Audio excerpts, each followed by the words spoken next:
She's supposed to say. Get out.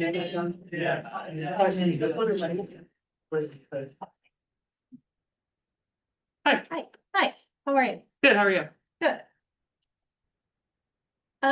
Was hoping I could start with just reiterating the message from the beginning of negotiations that, it is definitely the district's team. Our intent is to provide the best and most competitive package that we can.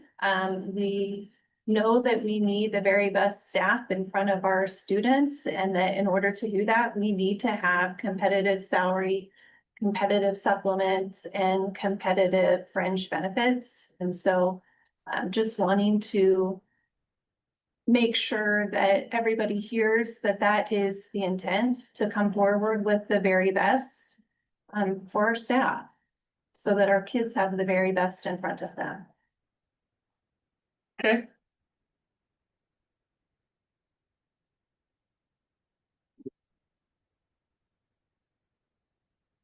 I mean, we had the last offer on the table, so we're still waiting on a counter or something.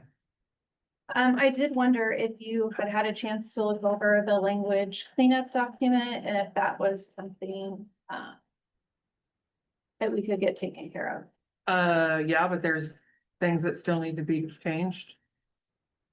I haven't made it all the way through, but we, like Article 2, we agreed to remove that definition that's irrelevant, and it's still in there. So we won't be able to TA it, I guess, today. Okay.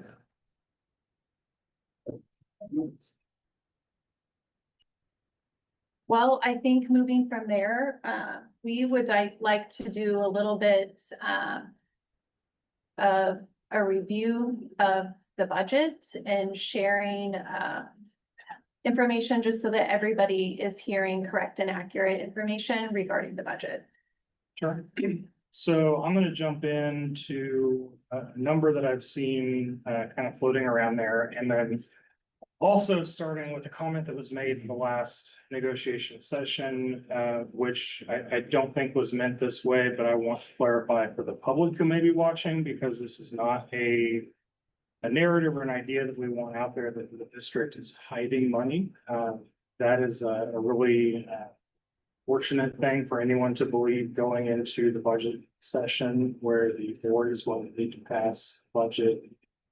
Public's watching, so there's certainly not money that's being hidden. There's not money that is stockpiled without a purpose. One number that I saw out there quite a bit was $52.3 million of unencumbered cash balance. And it was put out there in a way that would say that we could use that towards raises. Why in the world aren't we? Well, if it was that simple, I can assure you we would have already TA'd something. The issue is that, so that 52.3 million, it does come from a page in our state budget document for last year. That is the cash balance as of July 1 of 2025. So that's carrying into start of last fiscal year.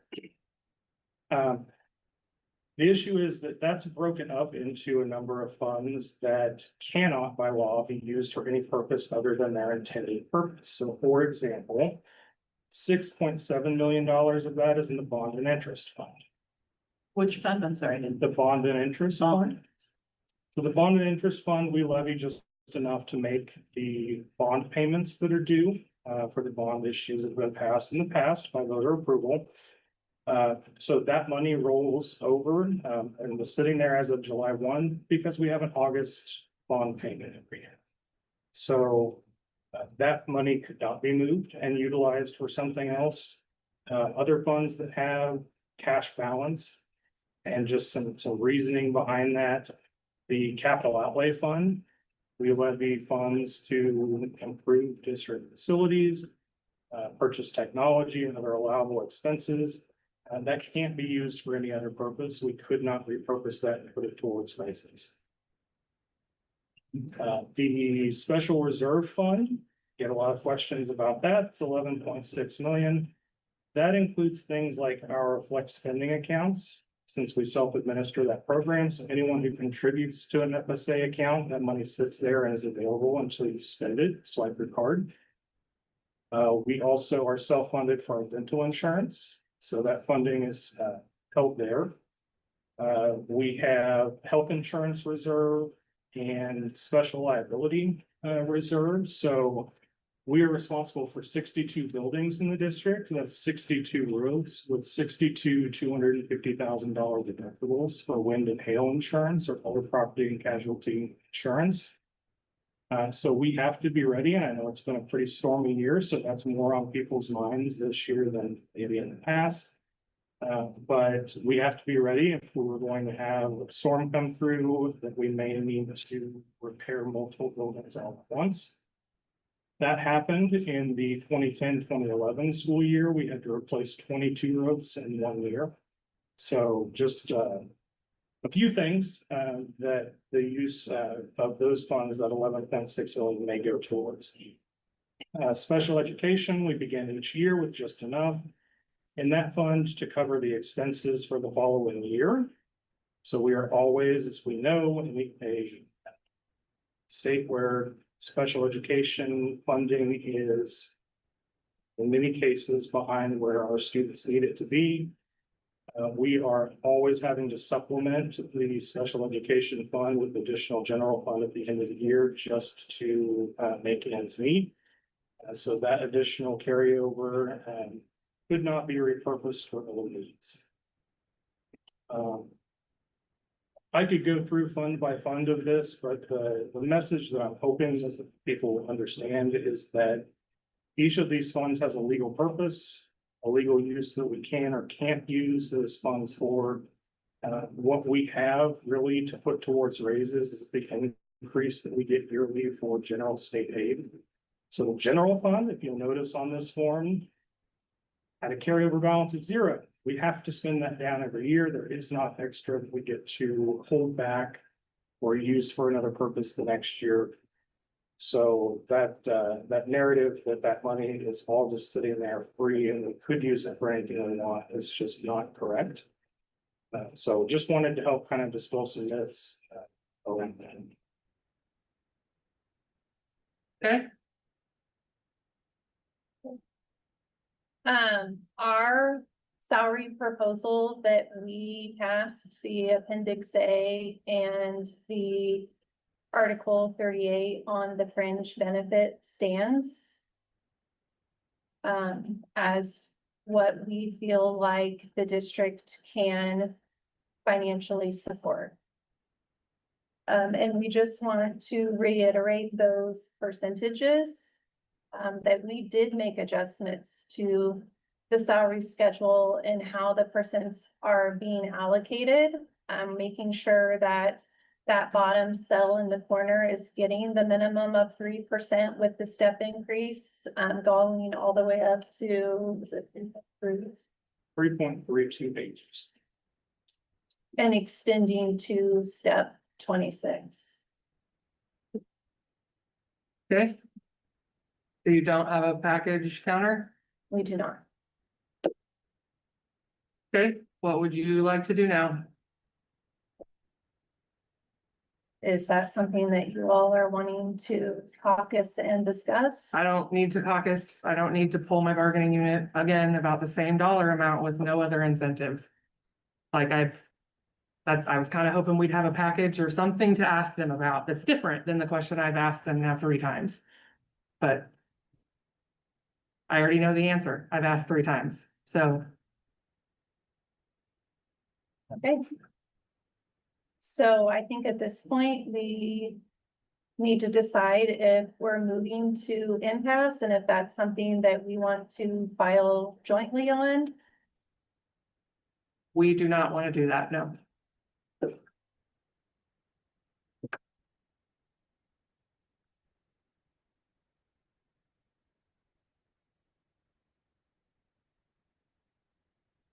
We don't want to do that either, ideally, but we can't make a move on the salary schedule that was presented. I didn't ask about a salary schedule move. I asked if you had a package to incentivize the bargaining unit to accept that salary. And the answer was no. So I don't have anything else to ask them at this point. There's other things that you guys have said no to us that we would be willing to, if the money stays the same, that if there was something else that would make our lives a little bit better, that we feel like there was some negotiations, would be nice to have something to take to them.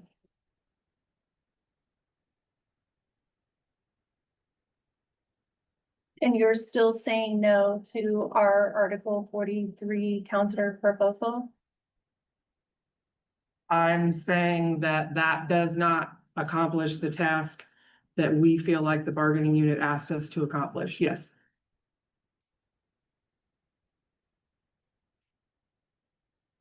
So since it doesn't meet that need for them, then it's not something that's, we're gonna entertain right now. No, because it doesn't accomplish what we were asked to accomplish.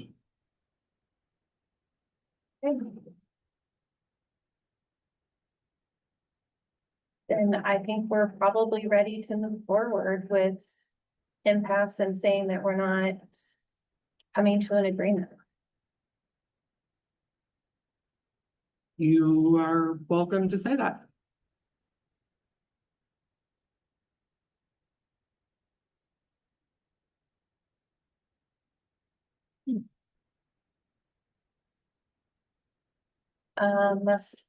I think our team would like to caucus. And come back together at 5. Okay.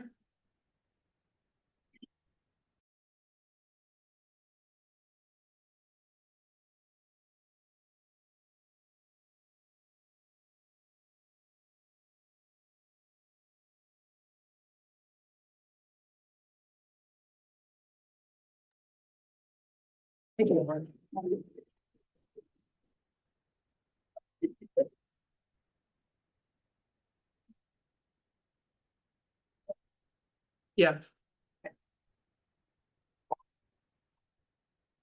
All right, we would like to again just reiterate what we feel like we have come to an agreement on, compromised on, provided a counter proposal on.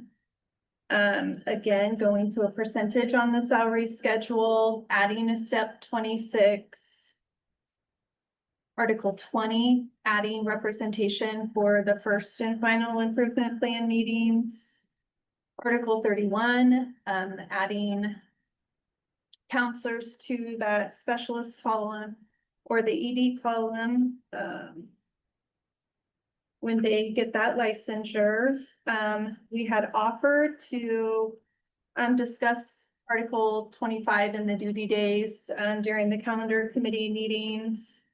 And we offered a counter on 43. We heard that there was a want for more flexibility and additional days that can be used. So we had proposed the conversion for personal days and increasing that. When there are a lot of proposals on the table, it does make it challenging to be able to agree to and provide a compromise on all of those. But we do feel like we have put forward a genuine effort to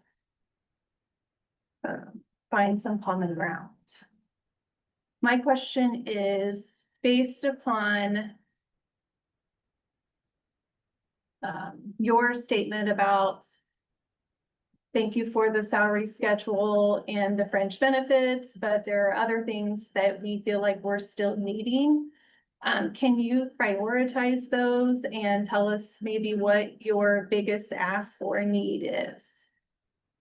I don't think I said needing. I mean, we proposed an entire package as a way to try to meet somewhere in the middle. after making a compensation offer, having it countered, we then compromised with the package and tried to incentivize and figure out a way to make a lower than what has been requested numerous times by the bargaining unit overwhelmingly amount agreeable to them, so that we could get something TA'd and something then ratified by the bargaining unit. And I don't have a counter to that thing. Like, I mean, it was full of proposals and things that we felt like offset that, and we spent a lot of time pulling through every little thing, trying to figure out where we could do things that didn't cost money for the district, because we heard that that was the concern from you guys. So we spent an entire day putting that together. So, I mean, I kind of feel like we've already provided some level of guidance on things that are, I guess, important, to use your term, by doing that. So, I mean, but we would be open to reviewing any package proposal that came back, whether it included those things and or other things. So, I mean, we notice things that we think are important. And spent a lot of time, frankly, this year, trying to narrow that down as much as we could this year. As you are aware, our notice letters have been very long in the past. And we tried really hard to make this one as concise as possible, while still also encompassing the asks of the entire unit, which is, as you know, very large. So again, out of that package proposal, is there an article or articles that are the biggest priority? I mean, I think compensation, which is not what you want to hear. But I mean, I think I've said it several times, like overwhelmingly, that's what we hear from people is the money. Can I ask on the compensation piece, because we've had some discussion about this. We've heard at the table that the bargaining unit overwhelmingly has said that they reject the proposal. But everything that I've seen that goes out communicating the proposal keeps quoting 2.315% for the raise. If the correct raise amount was communicated, is it possible that the bargaining unit might agree? I need what is the correct amount? Between 3 and 3.328%. Right, but it clarifies 2.315% on every cell plus a step, which is how you guys are coming up with your 3 point. Is absolutely correct. Right, so that information is provided to them. That if they're eligible for a step, they would receive their step and column movement. Also, just like every year since I've been at the table.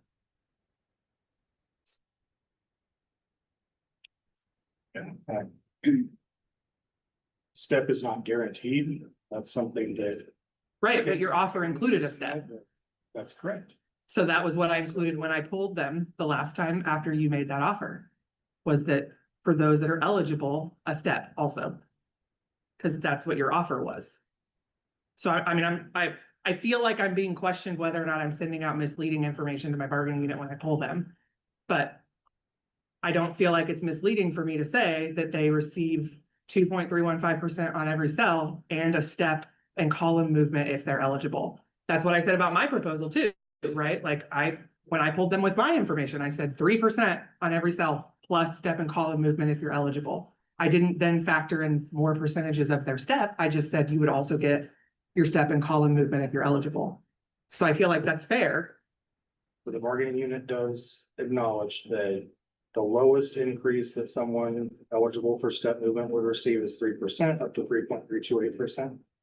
If they're eligible for step and column movement, yes.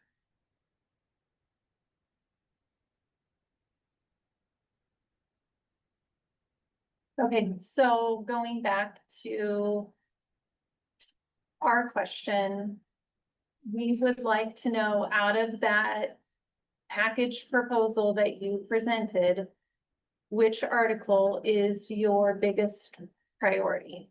Compensation. So earlier today, you said, you know, thank you for the salary schedule, thank you for the benefits information, but we're going to need something else. What's the something else? That's the question. I don't feel like it's my job to put together a counter proposal to my own counter.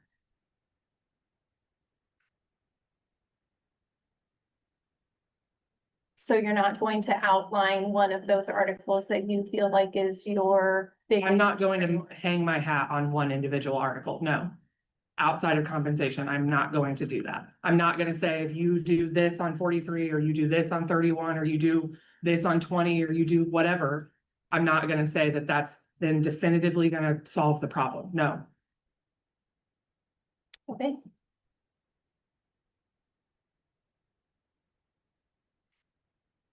Well,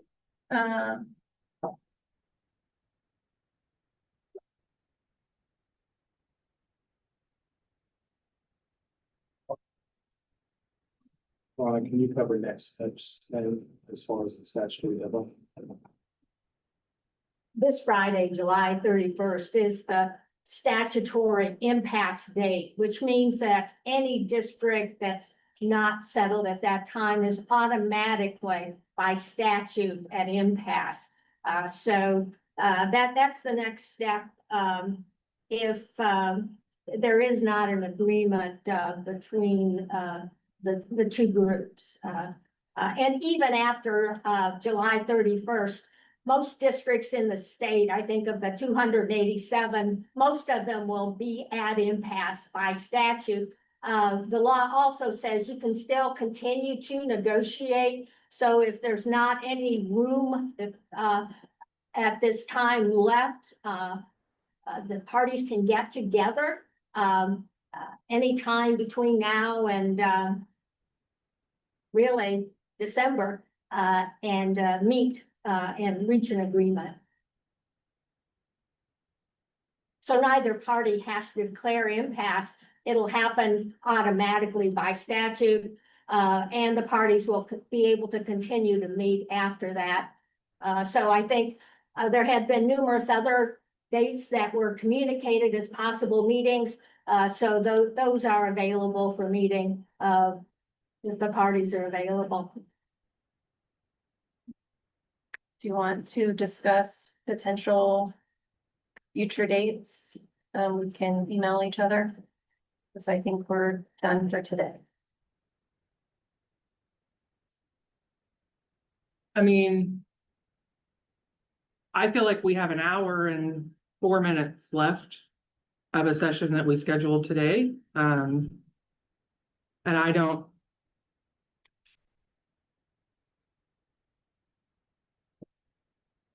And I just don't want to put the bargaining unit and my team or your team in a position of we're going to come back to the table for another 56 minutes and then continue to have the same conversation. So is there nothing we can continue to work on today to use the remaining 64 minutes that we Well, I have? asked you to prioritize out of that package proposal that you passed. What article outside of the compensation, salary schedule and fringe benefits in Article 38 would be a priority for us to go back and have one more discussion about that article? But that's implying that it's my responsibility to counter myself. I proposed a package proposal that has several things in it that we feel like was a compromise to try to reach a lower salary compensation amount and still have a ratifiable agreement. And I don't feel like it's then my responsibility to nitpick every little thing in my proposal. I provided a proposal. So if you have a proposal that you want to counter or an individual item that you want to offer as a counter to that, we would be happy to entertain that. We do not. Okay. So we scheduled a session and came to the table with nothing prepared because we were waiting for something to come back to us. You had asked us to reconsider the salary schedule that was passed and to ask for additional dollars. We have met as a team, we have had discussions, we considered that, and that is not something that we're able to do. To be clear, I asked that you go back and talk to the people that you represent the same way that I have done several times. I didn't specify what that needed to look like when it came back. I didn't specify what that conversation needed to be. I merely said that I have gone and pulled my bargaining unit and come up with several different solutions. Now I think it's your turn to go back to your people and do that. So I just want to be very clear that I didn't ask your team to get together to make a compensation proposal. I simply said that I didn't feel like what was on the table was ratifiable and that I had gone to my people and I was asking you guys to go to yours. So do we want to consider doing the MOU that we proposed drafting in the meantime? No. Okay.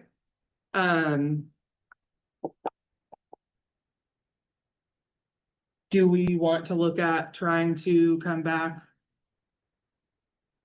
tomorrow for the session time that we had available, or do you need more time to look at your schedule? Can we step out briefly? Yes.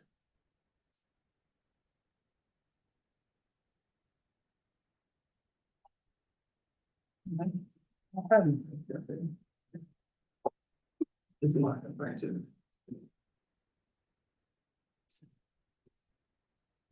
You can just mute it since they're just getting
Good online.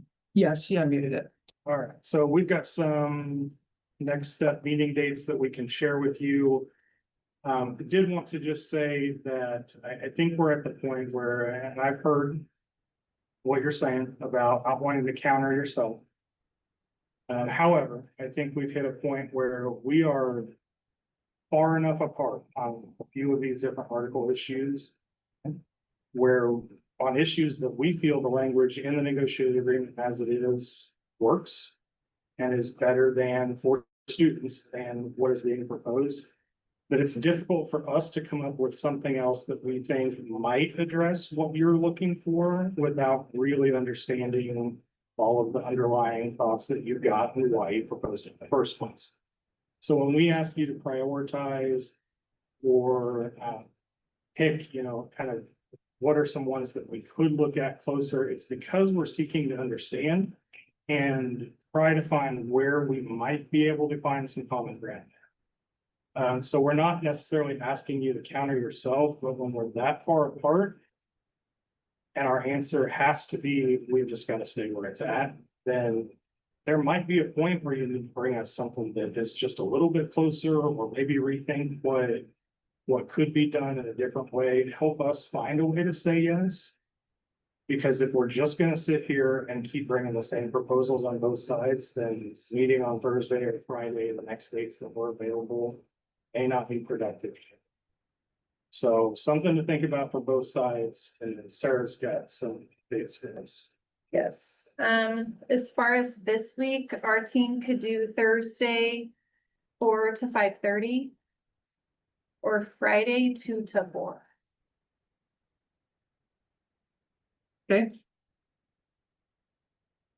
Do you just want to email me? um.